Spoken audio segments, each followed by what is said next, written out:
Ginoong Pangulo, bago po umpisa si Senator Kiko, gusto ko lamang po siyang batiin at siya na po ang chairman ng Constitutional Amendments and Revision.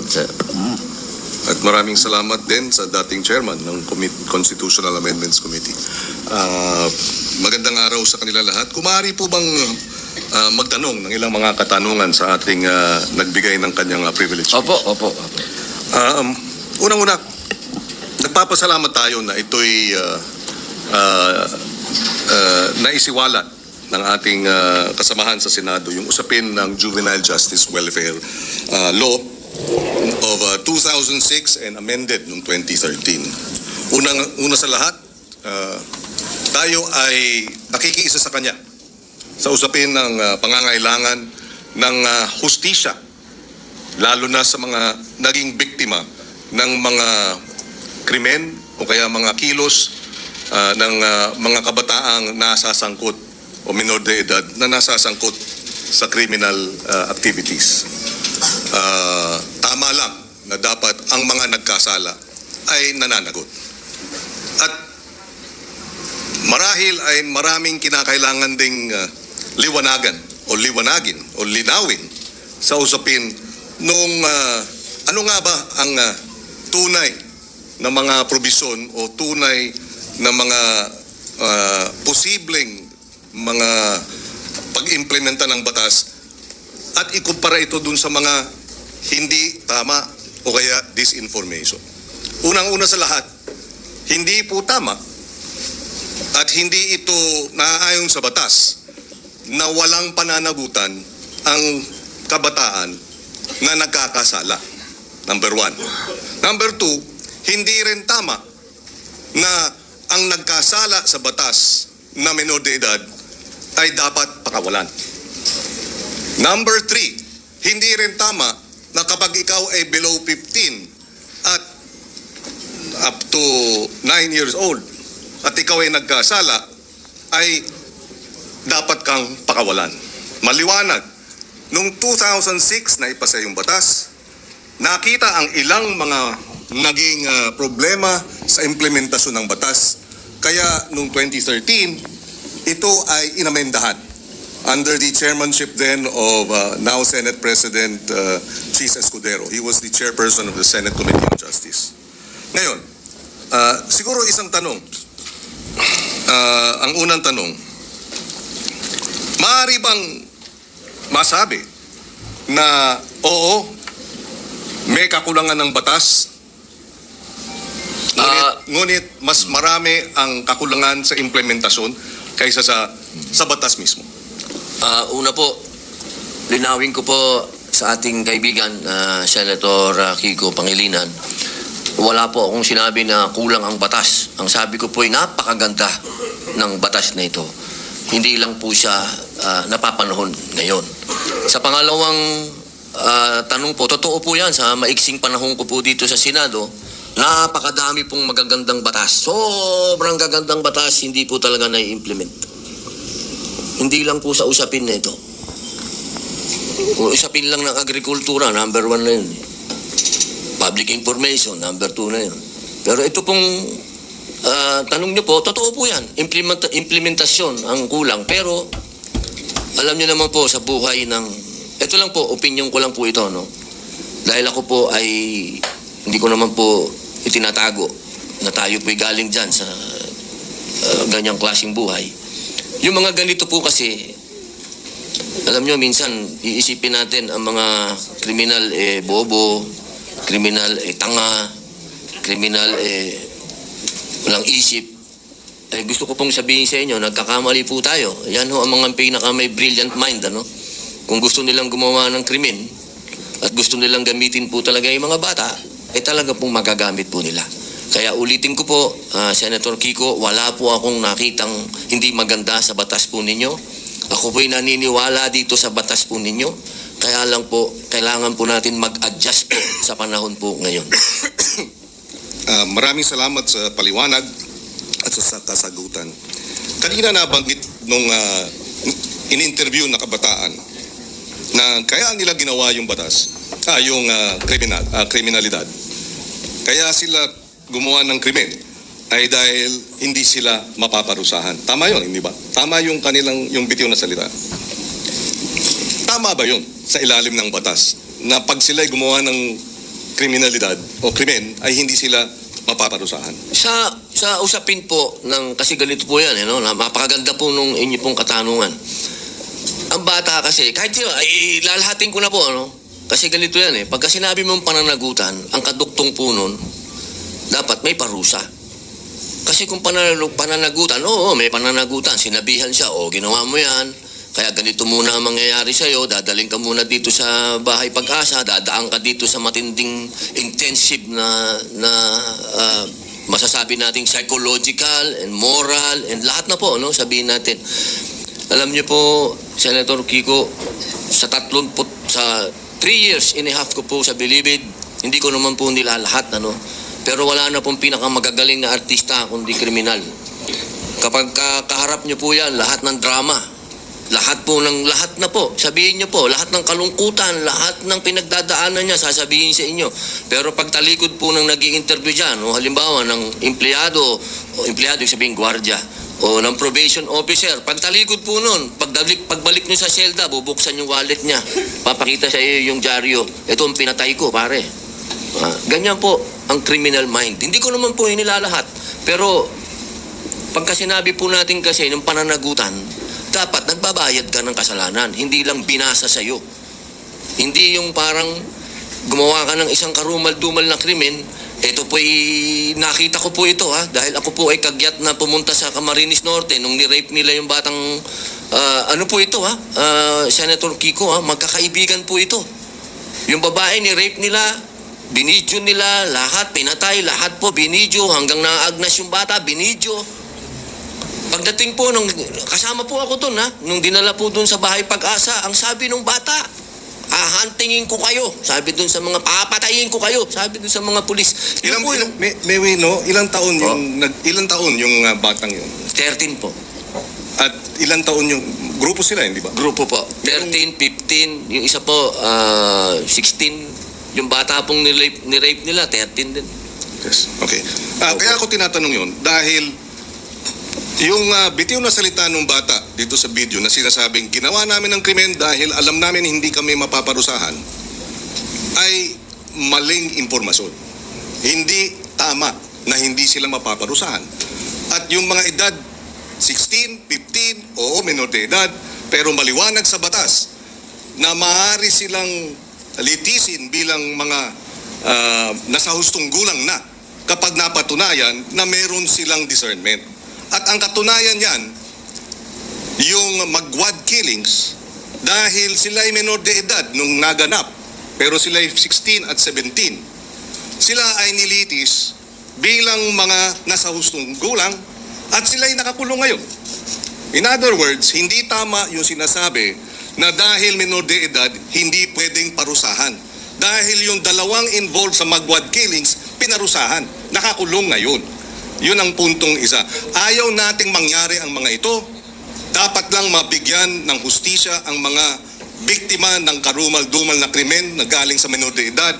Subalit hindi tama pag sinabing kapag menor de edad dapat pakawalan, number 1, dahil pag pinakawalan yan, labag sa batas yan at dapat parusahan yung mga nagpapakawala ng mga menor de edad na nagkasala.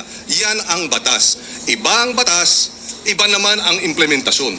Yung nagsasabi namang pinakikita yung birth certificate, may pananagutan din ang mga magulang sa ilalim ng batas. At yung mga nagsasabing ginagamit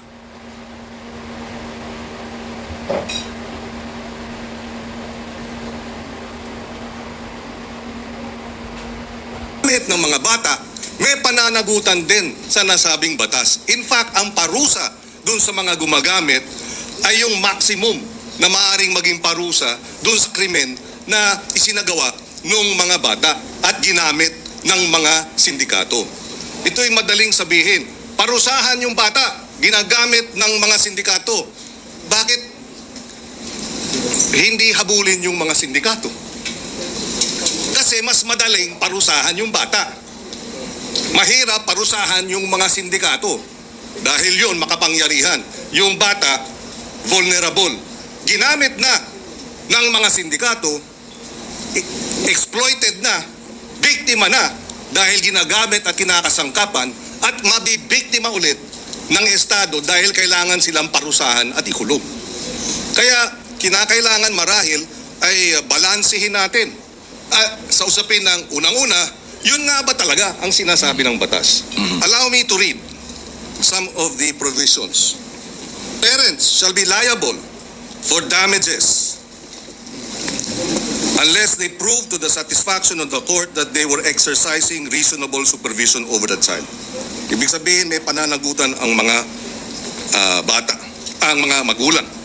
Meron ding maliwanag na usapin.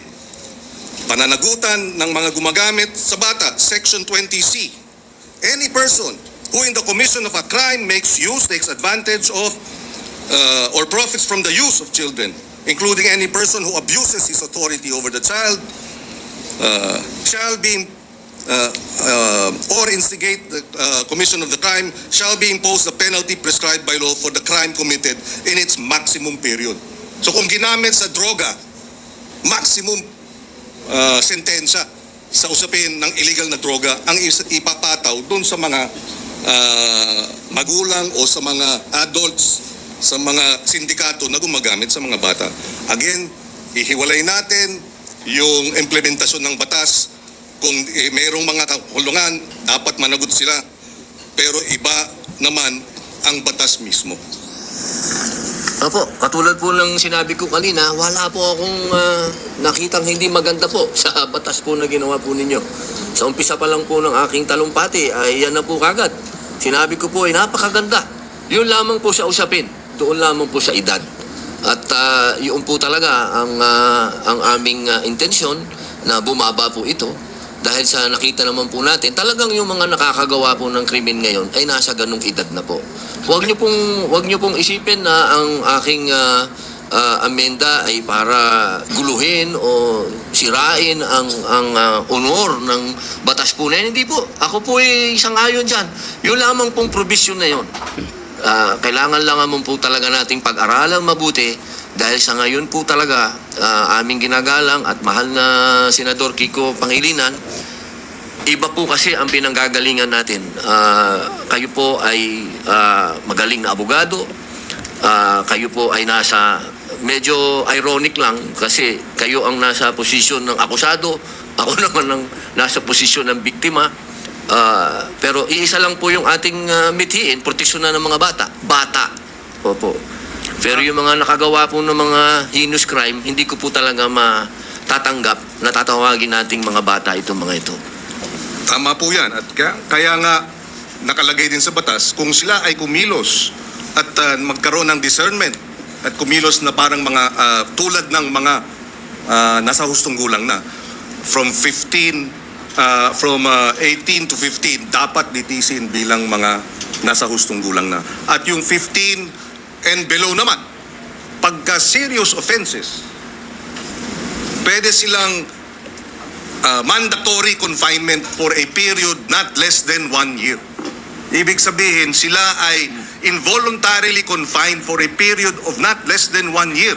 So hindi tama pag nagkasala ng rape, ng homicide, ang mga minor de edad na ang edad ay 15 and below, sinasabi ng batas, mandatory confinement of not less than 1 year. Pwedeng maging 2 years, pwedeng maging 3 years, depende sa magiging pasya ng hukom. Pero hindi tama na sabihin, pagka 15, 14, 13, 12, nag-rape, dapat pakawalan.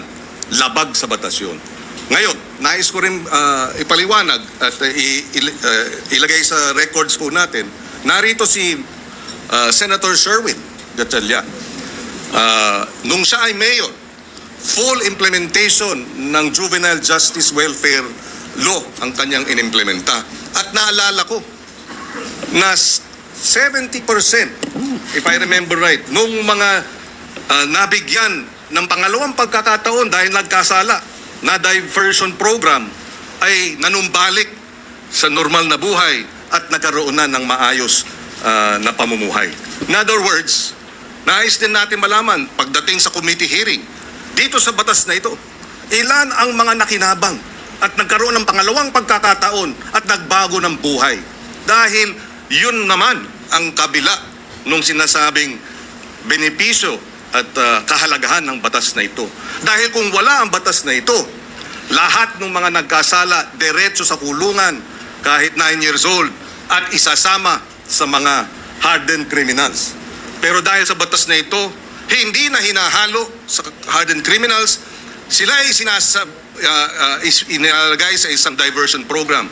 And Senator Win Gatchalian, in fact, I remember during the debates in his first term, was supportive of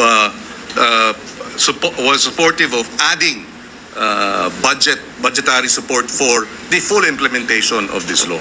Kaya we welcome this opportunity to debate this dahil dalawa ang punto rito. Merong mga biktima na dapat talagang tugunan at bigyan ng suporta dahil sila ay biktima ng mga nagkasalang minor de edad. In fact, on record, may pananagutan ang DSWD sa mga pamilya ng biktima. Nakalagay yan sa batas na kinakailangan bigyan ng assistance, counseling ng DSWD ang pamilya, kamag-anakan ng mga naging biktima ng karumal-dumal na krimen at iba pang mga kriminalidad na kilos ng mga minor de edad.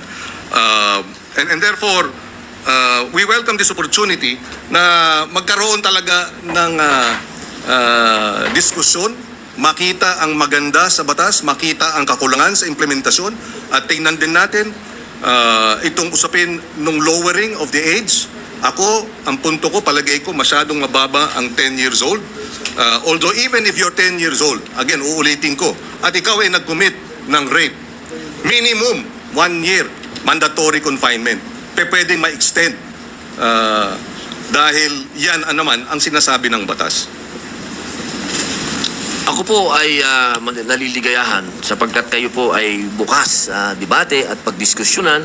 Yan naman po yung lagi naman natin dito yan sa Senado. Tayo'y open sa kahit anong amendment, sa kahit anong gusto nyo pong gawin. Ang kailangan lang po natin talaga, katulad po nung sinabi ng aking talumpati kanina, kailangan po itong marinig, kailangan itong pag-usapan, kailangan ang mga biktima ay marinig din sa komite. Kung ito po ay pag-uusapan na sa komite ni Senator Alan Peter Cayetano, mas maganda din po na marinig din sila. Alam nyo, mahal na kaibigan, Senador Kiko Pangilinan, yung pagkakataon na ang kabataan po natin sa ngayon, kapag sila ay nakita nila kasi na tayo easy lang, at alam naman natin na kayo po mismo ang nagsabi may problema sa implementasyon at napanood pa nila ngayon yan, nako, lalo na naman lalakas po ang mga loob ng mga sindikatong bata. Ako po'y kanina habang nag-uusap po kami ng aking legis, sabi ko sa kanila kanina, alam niyo kung yung mga brilliant mind na mga criminal minds na yan, kung ito ay kanilang i-exploit, talagang mag-aalaga ka talaga ng mga batang wala na sa kanilang pag-iisip. Ito lang pong pagpapababa natin ng edad, ito po ay kailangan meron din tayong ganung warning na sana po buksan din po natin ang isip natin sa usapin ng kailangan na. Hindi po wala kang kailanman nasasabihin sa inyong ako'y kontra sa mga bata o hindi, doon lang ako sa karumal-dumal, doon lang ako sa hinus. Doon lang ako sa hindi masikmura. Ako na to ako na po ito, hindi ko masikmura. Si Robin na po ako Nakita ko na ang worst of the worst, sabihin nyo na. Pero ako hindi ko masikmura. Yun lang po ang punto ko. Wala ako ditong, kahit kailan wala ako ditong kinokontrang personal o wala. Ako kung ano lang ang nasa kalsada, kung ano lang ang nasa 8% ng ating mga taong bayan, kung ano ang nararanasan ng mga naghihikahos sa mga lugar na ang kahirapan po talaga, at ang mga kalukuhan, at ang mga nandyan na ho talaga, ito po inilalatag ko sa inyo. Ako na po yung boses niyan. Kahit po sa sinasabi natin, makukulong yan, madadala doon, Alam nyo, ang isa ho dapat natin pinag-uusapan kung magkakaroon tayo talaga ng youth detention center. Kasi ako po talaga, patawarin nyo po ako, itong mga gumagawa ng ganitong kasalanan, hindi po yan pwedeng hindi mangulungan. At sinasabi nyo po na dyan sa batas nyo yan, naniniwala po ako na dapat silang mangulungan talaga. Ang problema, hindi po nangyayari. Hindi po talaga. At iyan po ang nangyayari sa ground. Narinig nyo naman po ang sinabi din ng ating kasama ni si Senator Raffy, talaga pong may problema sa implementasyon. Kaya sana po kapag tayo po'y nag-hearing, nag-usap-usap, wag po nating isipin na yung batas po ninyo ay hindi po, never ko po yung gagawin, sir. Never. Ako po, gusto ko po magtulungan po tayo para masaayos po natin kung ano ang future ng ating mga kabataan. Kung saan ang direksyon po nila. Katulad po ninyo ako, sumasama po ako sa inyo. Yung lamang po, ang dala ko po sa inyo ay point of view ng ibang naratibo naman. Naratibo po yan ng isang taong nakulong. Nakita ko, mga mata ko, ako po mismo nung binanggit na ni Senator Bato kanina, yung patungkol sa mga akyat bahay. Hindi naman po ako naging akyat bahay, pero pag nabasa niyo po yung aking biography, nakita niyo po yan. Talagang nagamit po tayo. Talaga ng mga sindikato nung ako'y bata. Kaya alam ko po ang pasikot-sikot talaga ng mentalidad na to. Kaya sana po sa usapin na yon, makinig din po kayo sa akin. Total, malinaw naman po na tayo po ay binigyan ng pahintulot ng konstitusyon. Ang sabi, hindi naman lahat pwede kayo abogado dyan. May iba't iba kayong pwedeng magsasaka, pwedeng artista, pwedeng ex-convict. Dahil naniniwala ang saligang batas na lahat po tayo ay may mako-contribute dito sa plenaryo na to, dito sa institusyon na to. At ito po ang aking pinaniniwalaan. Ito po siguro ang magiging contribution ko sa inyo.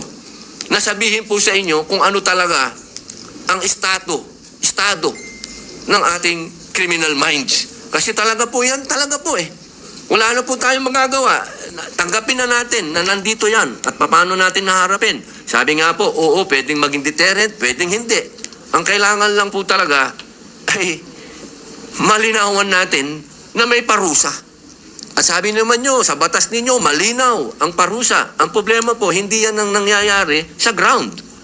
Kaya kailangan po talaga nating revisahin. Kailangan po natin talagang pag-usapan. Kailangan po nating upuan. Kailangan natin itong pag-usapan ngayon na. Huwag nating i-delay.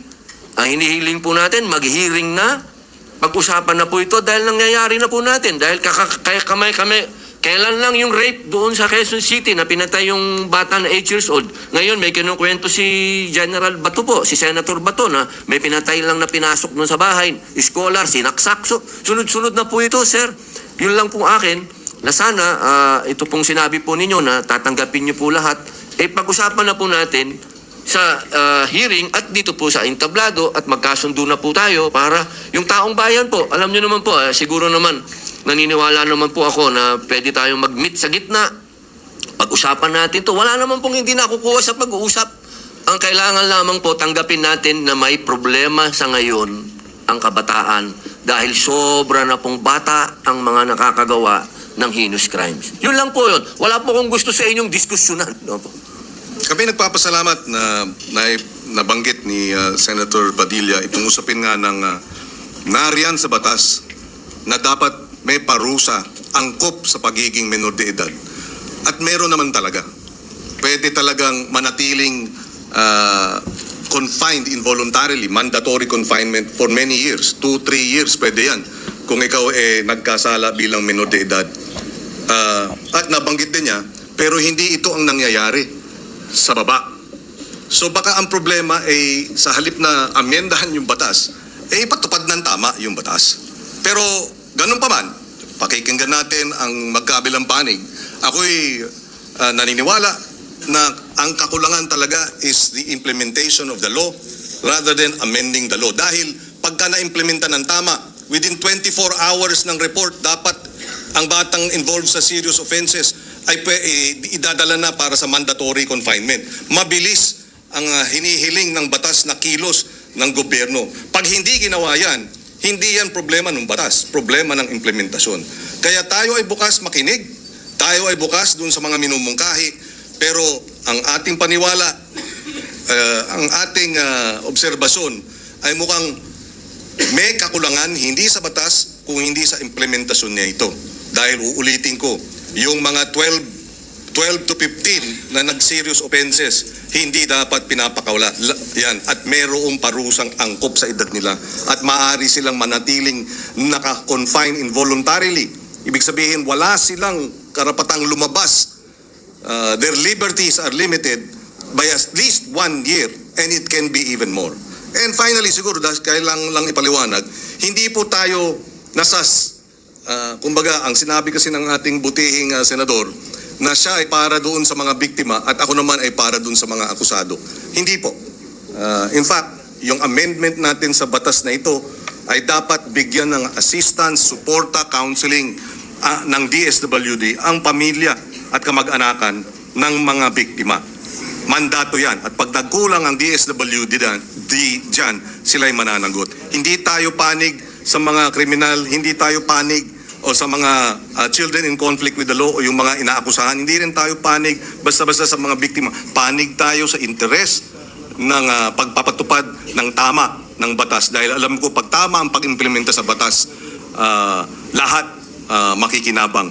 Dahil nariyan naman ang mga probisyon para dun sa mga naging biktima at para dun sa mga children in conflict with the law.